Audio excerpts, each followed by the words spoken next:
Aujourd'hui, ce sont 26 000 espèces maritimes qui disparaissent chaque année, 20 à 30% de produits issus de pêche illégale et 8 millions de tonnes de plastique jetées à la mer. C'est inadmissible. J'ai décidé de participer au concours Olivier Rollinger car c'est une cause qui me tient à cœur. Étant d'origine antillaise, la mer c'est notre principale ressource. Je me sentirais très coupable si je fermais les yeux sur cette cause. À côté de chez moi, il n'y a aucun pêcheur. Et trouver des produits de la mer ultra frais, c'est très compliqué. C'est pourquoi j'ai décidé d'aller directement en Bretagne.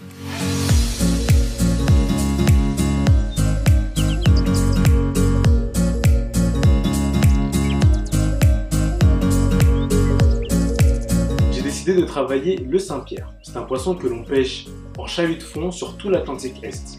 Sa pêche ne représente pas de danger sur ses populations et on peut le consommer sans problème. C'est un poisson à haute valeur nutritive. Sa chair blanche et très parfumée saura ravir tout le monde. J'ai également travaillé la laitue de mer qui est une algue peu connue et pourtant très savoureuse.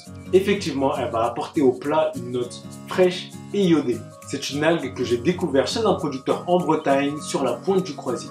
Bien évidemment, je me suis assuré que mes produits soient français et de saison, que les méthodes de pêche et d'élevage n'ont pas eu d'impact sur toutes les espèces vivant dans cet environnement et je me suis informé de l'état des stocks et de la traçabilité de mes produits. Bon allez, on passe en cuisine. Pour le plat ménager, j'ai réalisé une salade antillaise avec carottes et céleri rave que l'on va faire mariner dans du jus de citron, du vinaigre et du piment de Cayenne. J'ai également préparé des frites de patates douces au curry, très facile et très rapide à reproduire à la maison. Puis le Saint-Pierre est poché 5 minutes avant de le déguster dans un fumet de gingembre. Nous allons obtenir un Saint-Pierre juste cuit, tendre et parfumé.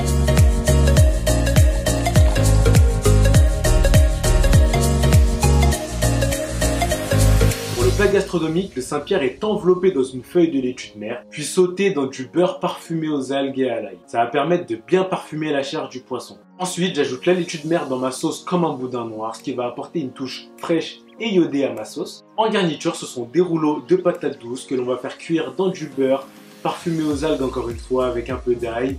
On va le faire cuire lentement, ce qui va permettre d'avoir un extérieur croustillant et un intérieur très fondant. Je vais également préparer une sauce comme un boudin noir à base de sang de porc, de lard de Kalamata et de laitue de mer. Cette sauce fera bien le lien entre la Bretagne et la Martinique car c'est une spécialité que l'on fait dans les deux régions. Ce plat c'est un voyage entre la Bretagne et la Martinique. Saint-Pierre est également une ville très historique en Martinique car elle a été recouverte de lave dans le passé. Cette lave sera représentée par la sauce comme un boudin noir dans mon plat gastronomique. Je pense qu'en étant étudiant et professionnel de la restauration, qu'il est important de promouvoir cet engagement auprès de nos clients, des autres jeunes en formation et de nos proches, qu'ils soient dans la restauration ou non. Ce sont ces derniers qui sont les principaux consommateurs de produits de la mer sur le marché et leur transmettre cette sensibilité pourrait permettre de mieux orienter leur choix au moment de la consommation ou de l'achat. Et je suis persuadé que cette démarche aura un impact très positif sur l'environnement et sur nos habitudes de consommation.